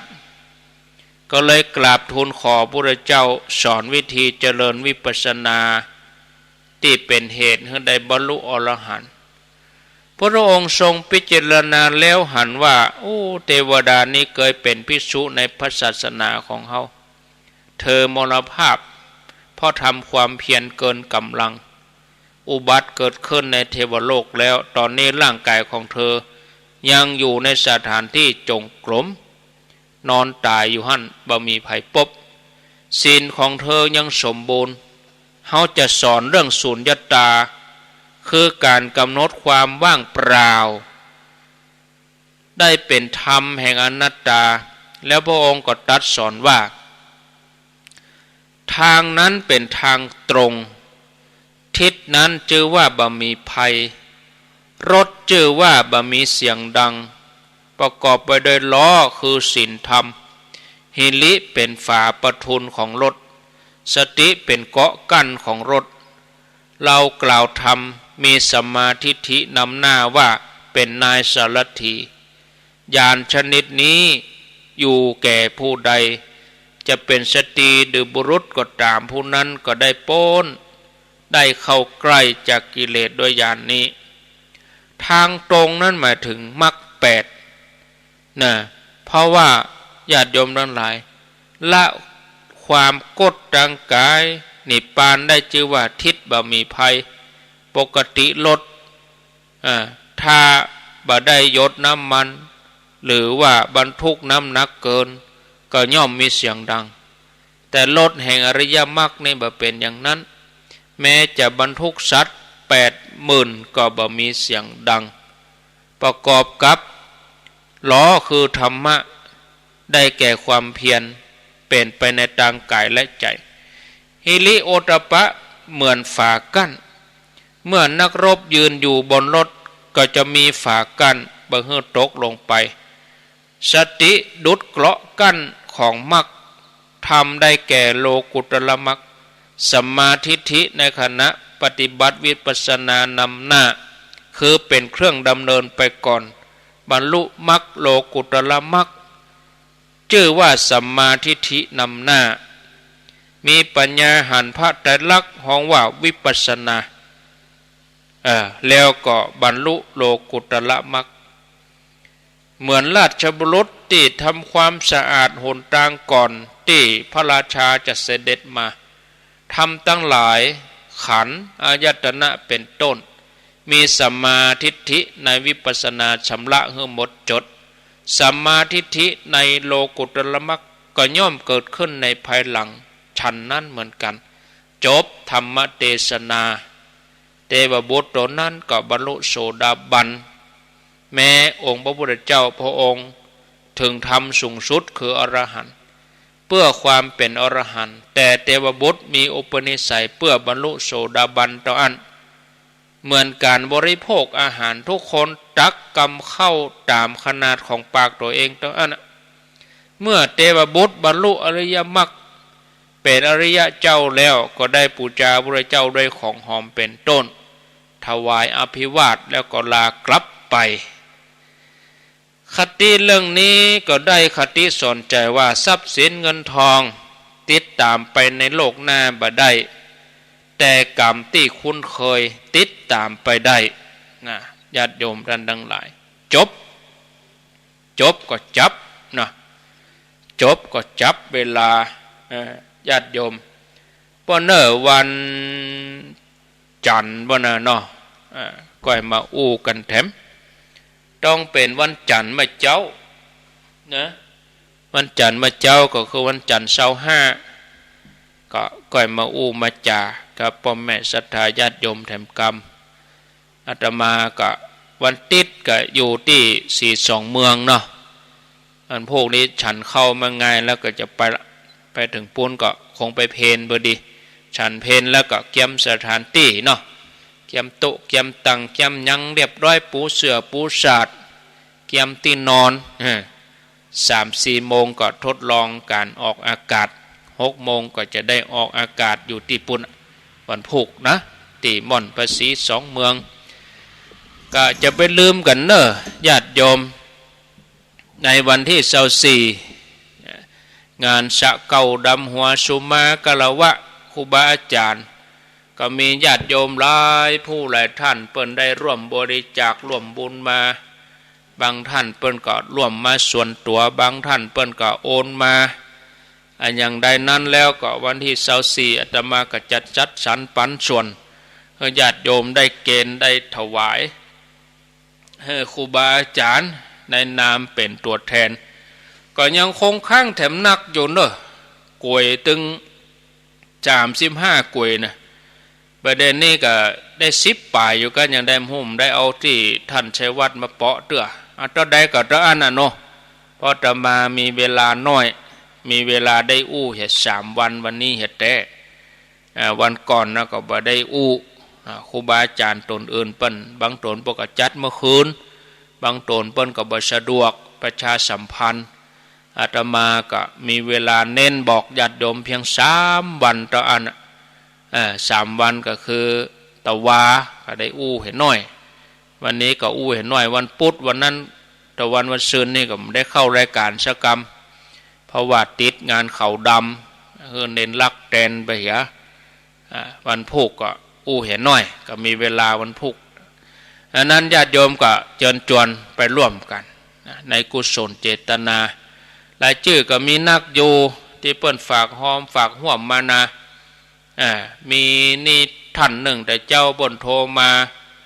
ชื่อว่านางจุธามาศชัยวงศ์อยู่ยุวาสันปะตองร่วมบุญมาแถม 1,000 บาทแม่แสงจันทร์ชัยทิพย์อยู่หนองจอม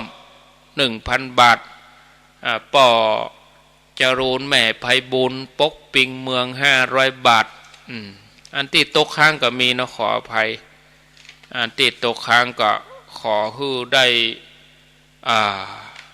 แจ้งเข้ามาทบทวนแจ้งเข้ามาได้อันที่ตกค้างจะได้ทยอย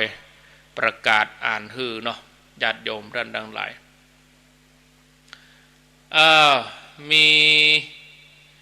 มีแถมเดี๋ยวก่อนของคนที่เปิดฝากมาอันนี้ของยายคือแม่ปราณีรอดเรือน 1,000 บาทแล้วก็นางสาวนิ่มนวลรอดเรือนแถม 1,000 บาทก็ขออนุโมทนาสาธุแล้วก็มีนางสมพรรัตนังแถม 1,000 บาทนาแม่ปับไพอันนี้แม่คือโดยสเก็ตร่วมมาแถม 1,000 บาทแม่ครูเพลินพิษทิพย์พฤกษ์บ้านแป้น500 บาทแล้วก็มีอันนี้ไผ่หมุนแม่ไผ่อยู่บ้านอย่างได้เขียนเปิ้นร่วมบุญมาแม่อัมพาพันธ์กะแม่อัมพาพันธ์แถม300 บาทอีนะเนาะแล้วก็มีแม่กองคำแม่น้องกองคำทองคำ 1,000 บาทร่วมกับลูกหลานรวมกัน 4-5-6 คน200 1,000 บาทในนี้เปิ้นอยู่เวียงปะเป้าบ่จะได้ยินกับบ่ฮู้ปู่พระเจ้าก้อยอ่านแม่ดาวเรืองวงวันบ้านห้องนอดเวียงปะเป้าแถม 1,000 บาทแม่ปราณี5หมู่บ้านชุมชน5ธันวาพร้อมลูกหลานอันนี้เปิ้นร่วมบุญ 1,500 บาทแม่โสภากองสิงห์พร้อมลูกหลานแถม500 บาทแม่เรนูสันกลางสันกำแพงแม่เรนูชัยวงศ์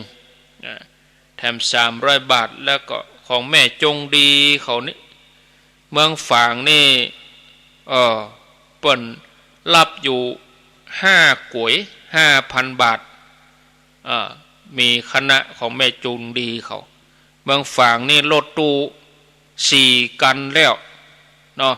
แม่คำเกื้อการุณวงศ์ก๋วยเนาะ แล้วก็ของแม่เม็ดสมร่างบ้านเสาหิน1 ก๋วยแล้วก็หลวงพ่อเจ้าคณะอำเภอฝางหลวงพ่อพระครูสุจิตานุรักษ์พร้อมญาติธรรมผู้ปฏิบัติธรรมวันเสาร์แถม3 ก๋วยรวมเป็น5 ก๋วยแล้วเปิ่งก็เอาน้ำเอาหยังมาถวายน้ำดื่มแถม50 แพ็คเนาะอันนี้ก็ขออนุโมทนาในกุศลเจตนาของพ่อแม่ศรัทธาญาติโยมทั้งหลายทุกท่านทุกคนตัวเนาะเอาแล้วญาติโยมเนาะ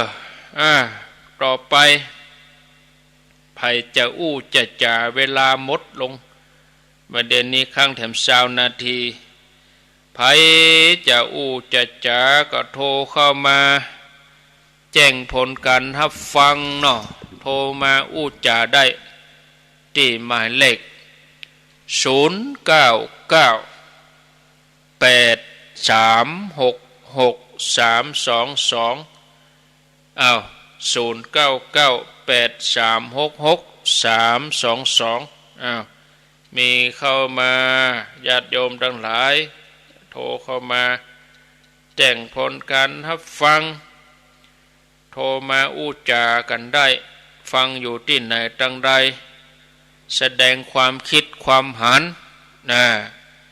รายงานผลการรับฟัง0998366322เจริญพร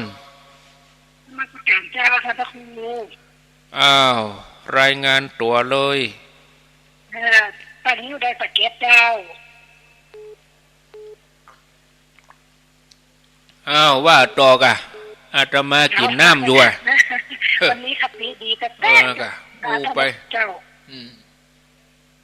ความโกรธความเครียดนี่มันตึงแต่ดีแต้เนาะไม่ดีโกรธคือโง่โมโหคือบ้าอนุโมทนาสายต่อไปประมาณย่างโยมก่อนย่างเนี่ยกินน้ำอยู่เจริญพร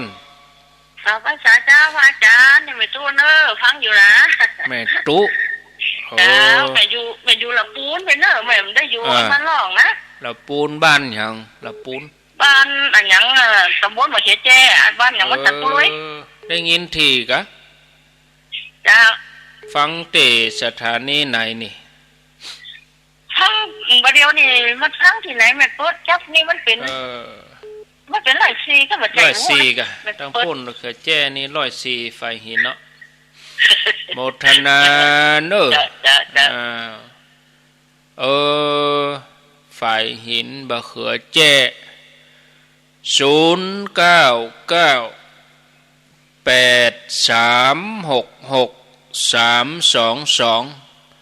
16:42 นาทีอ้าวรับก่อนเนาะเจริญพรเจ้าวัดสาเจ้าถามพระพุทธเจ้าอันนี้ใหม่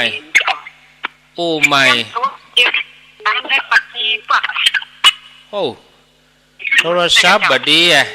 ดังโลละใหม่อันยังดังโลละโทรศัพท์นะกะมันจับใจความบ่ได้อยู่จับที่เฮามันเป็นเนี่ยที่แม่บ่เป็นนะที่เฮามันเป็นเอาว่าใหม่ตั้งแต่ต้นนะมาว่าใหม่อันนี้โทรมาจากแม่เม็ดเจ้าแม่เม็ดอยู่ที่ไหนสัญญาณดีของแม่โลลุลุลุ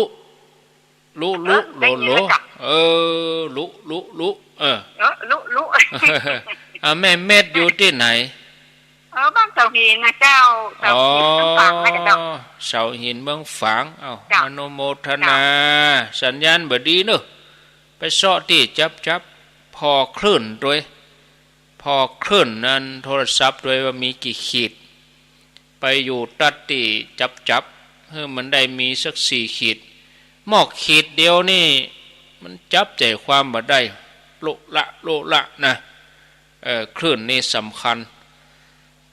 ไผจะโทรมาก็โทรมาแถมใหม่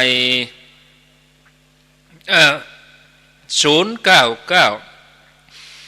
8366 322โอ้เวลามันจะให้บดีนะ2 ชั่วโมงนี่นะถ้าจะให้อู้ลวดคนเดียวเนี่ยโหไปมี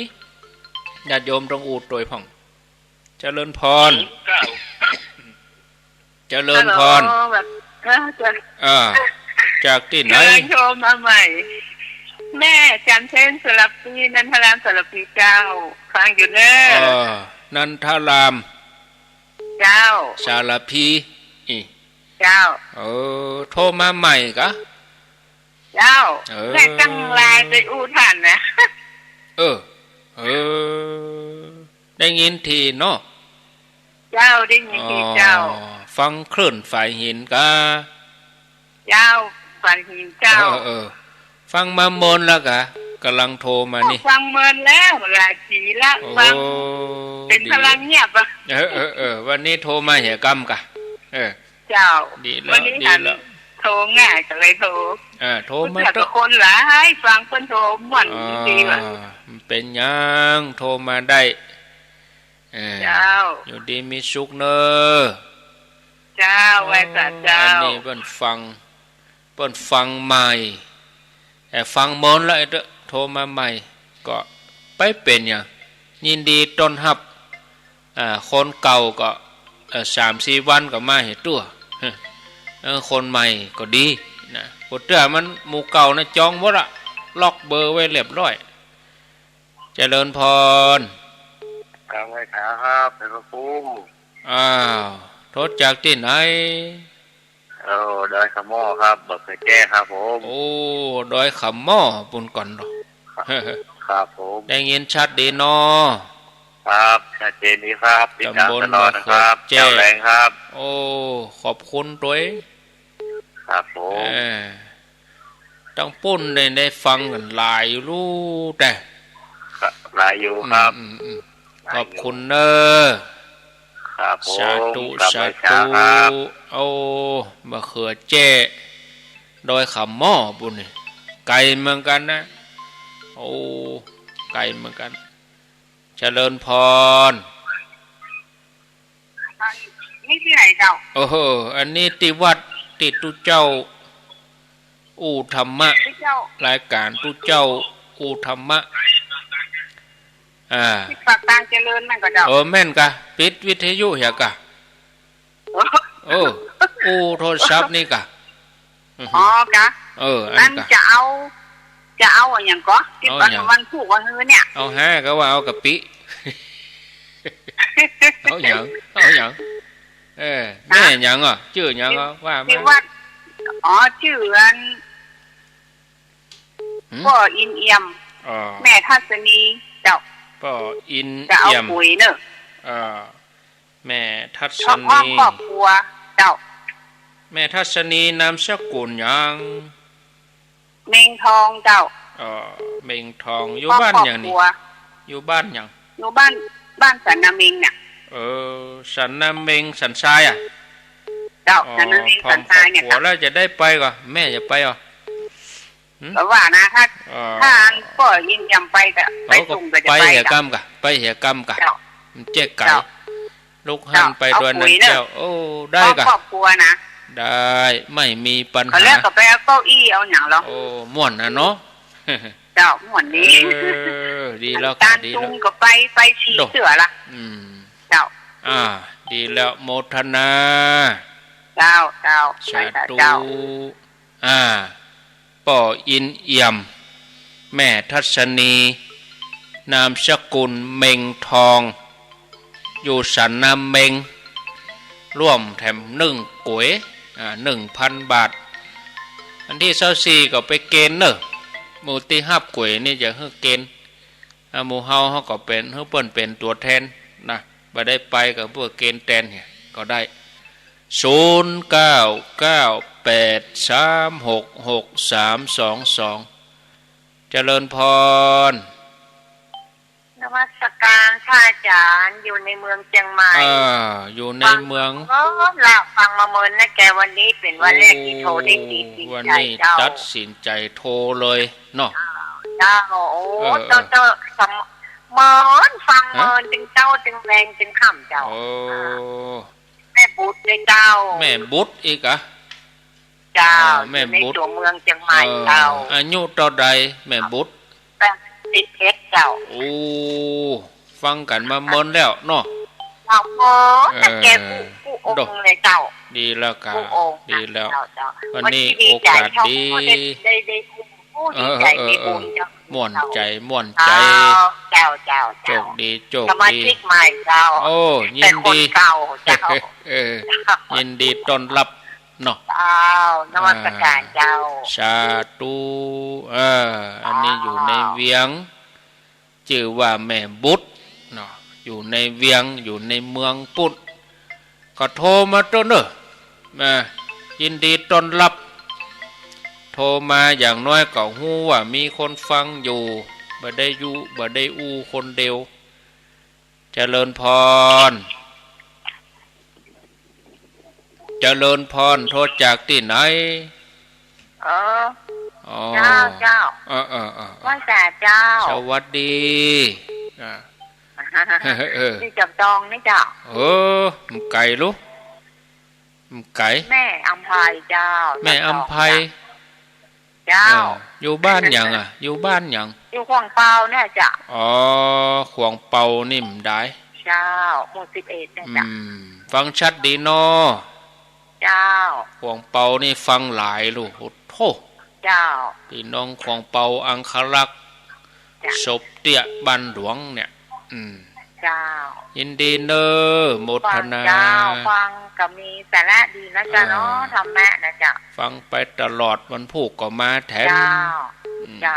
อยู่ดีมีสู้วันฮือก็ฟังเบิ้นถ่ายทอดเนอะถ่ายทอดที่ดอยนางแก้วเจริญพรมาจะสอนเจ้าพระครูยายคำดอยสะเก็ดยายคำอยู่ดอยสะเก็ดฟังไปฟังพระครูเจ้ามาล่ะวันนี้ดีกะไปเปิดวิทยุดังอ่ะยายพรอ่ะไปเปิดวิทยุดังกะปิดเหี้ยโอ้เลี้ยงเฮ้ยไปเปิดดังกะมันไปได้ยินเนี่ยก็ปิดเหี้ยกะปิดวิทยุก่อนบ้านเช่านะจ้าได้ยินทีวีเดี๋ยวเวลาโทรก็จะไปเปิดดังยินดีเนอะสาธุเฮาเป็นเล่งวิทยุดังไงมันก็ชุนกันนะกะอดอะไรกะยายพร0998366322เจริญพรม่วนกันนะอยู่ตัวคนเฒ่าท่านพระครูอภิวัตเจ้าโทษจากที่ไหนโทษจากสันกำแพงเจ้าสันกำแพงป่าไผ่แจ่จ้างป่าไผ่แจ่จ้างวันนี้มันเสียงมันอย่างมาโซ่ฮะเสียงยังฮะโซ่เสียงเสียงโซ่เสียงอู้ก็ว่าเสียงวิทยุไม่ใช่เสียงมันเสียงลมเสียงอะไรอย่างเงี้ยเสียงฝนตกมันโซ่ใจกะที่เฮานิ่มได้ยินอย่างหรออย่างขึ้นมันบัดชัดนะเจ้าไหลจับกะเจ้ากูเตือนชัดแจ๋วไหลอย่างไรก็ได้เดี๋ยวต้องฟังโซนอื่นพอละเป็นจะได้พ่องเจ้าขอบคุณเนอะที่โทรมาบอกไปพุ่นละกันเนี่ยไปที่ไปอย่างมันพูดก่อนกะมันพูดก่อนพูดกี่เข้าไงแล้วก็ไปคนไทยเยอะเนาะก็หลายเตี้ยหลายพ่องก็อย่าไปวันผูกวันหืมได้ไปเพื่อก็อย่าไปวันผูกอีน่ะใกล้น่ากันโมทนาสาธุสาธุโซนอื่นว่าจะได้สันกำแพงโซซ่าเจริญพรอยู่ที่ไหนอันนี้สันกำแพงเหมือนกันโซซ่าก็ ชัดเจนอันเป็นตาวิทยุละเนาะ104นะเจ้า104อยู่ดีมีสุขแฮะฉันกำแพงเหมือนกันยังเหมือนกันเนาะแจ้จ้างมุนถ้าจะไหลมจับนี่เจริญพรบางทีทานอ่อนมันก็โซ่นะเจริญพรจะเป็นตาเจ้าโทษจากที่ไหนฟังตลอดเนิ่มได้โทรหาเนิ่มติดแล้วรู้โทษจากไหนอำเภอแม่วางอำเภอแม่วางบ้านอย่างอำเภอแม่วางอยู่อำเภอแม่วางบ้านสีในปะเป้าเจ้าท่านที่ทำสมัยเก่าสมัยก่อนสมัยไปไม่ทันไปเก็บข้างแง่อย่างไรเนาะดังเดิมคิวแลปะเป้าดังหัววันบัดร้อนอันนี้ผู้แก่มาได้ไปตัววันที่24กะที่ดอยนางแก้วทางไปแม่น่ะพอทิพย์ถึงแม่แต่งเงินก็ไม่ค่อยสบายเนาะเป็นยังโอกาสหน้าก่อนวันหน้าวันตาถ้าคลี่คลายดีๆเขาก็ก้อยจัดทัวร์กันสาธุวันหน้าวันตาถ้าโรคภัยไข้เจ็บเบาบางสถานการณ์คลี่คลายเขาก็จัดทัวร์ธรรมะเอาไปแหว่ไหวแหว่สาแหว่สักการะได้ต่างผ่านแล้วก็แจ้งข่าวดีเหรอกรรมที่ขุนตาลนี่ก็มีความเป็นไปได้นี่ประเด็นนี้ 40% อยู่เนาะก่อยขยับไปกำน้อยครูบาอาจารย์ก็รับทราบไปบางส่วนก็กำลังเริ่มประสานงานไปทางเจ้าของพื้นที่คืออุทยานแห่งชาติขุนตาลที่เวียงปะเป้าในอุทยานขุนแจขุนเหมือนกันเวียงปะเป้าบนนางแก้วอันนี้ขุนนั่นเจ้าแม่อันนี้เจ้าป่อเจริญพรเจริญพรติดแล้วเจริญพรอย่างดักแซบติดแล้วนอได้ยินในหันอวบเอาสายใหม่มาแทนเจริญพรตอนนั้นมันก็ต่างเจ้าโทษจากฟังอยู่ในเช้าแม่อยู่ไหนศรีโพธารามเจ้าศรีโพธาราม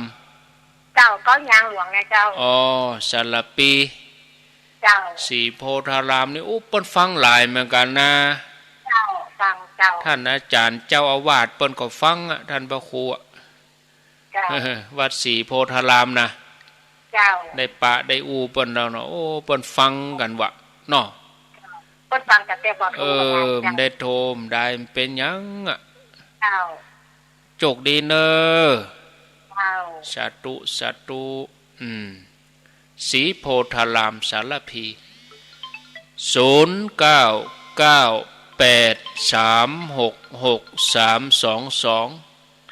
เจริญพรเจ้าไว้สาเจ้าตั้งกัดกอมเจ้ากัดก้อมกกัดก้อมแม่บุญเจ้าได้ยินทีเนาะเขาชักเดียวตั้งในเวียงนี่แน่นอนอยู่แล้วมีปัญหาฟังชัดดีอยู่ดีมีสุขแม่บุญแม่บุญกัดก้อมเจริญพรเอาไว้สาเราพระครูป่อบุญมีบ้านเมืองกลางครับได้ยินทีเนาะก็แปดก็ตื่นเลยหายไป2-3 วันลุกไป3 วันก่อนแล้วก็คนเฒ่านี่หลายอะไรบ่ปะลุกเครื่องมันเสียครับโชคดีครับสาธุเจริญพรสายสุดท้ายเจ้ากลับไปศาลเด้อท่านพระครูให้ทุกเกียรติศิลปรสิทธิ์เตี้ยแม่ห้องละปูนเด้อฟังถึง ตอนเนอชัดเจนดีเจ้ากับภาษาสาธุเจ้าสีเตี้ยสายสุดท้ายเจริญพรหลีวิทยุก่อนปิดวิทยุก่อนอุ่นเรือนเนี่ยแม่อุ่นเรือนได้ยินทีเนาะเรือนอยู่บ้านมอนเจ้าโอ้แม่อุ่นเรือนบ้านมอนโทรไปค่ะโทรไปให้กำลังใจได้ไปบันได้ไปได้เนี่ยเป็นยังร้อนเขาให้ไปสักคนอ่ะปลอดภัยไว้ก่อนปลอดภัยไว้ก่อนให้ไปตึกอ่ะได้ไปบันได้ไปอ่ะแค่ขอไม่ตายกับเขามาได้เป็นยังก้อยฟังถ่ายทอดเอาเนอะเจ้าอยู่บ้านได้กับฟังถ่ายทอดนะใครไปไหนจนใครไปใครจะไปอยู่บ้านนี่ก็ไหวเอา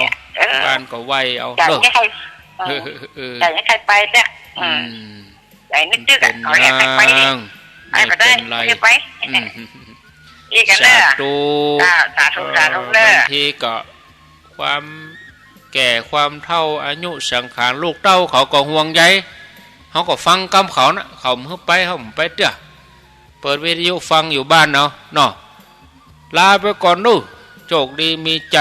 อายุวันโนสุขังปลัง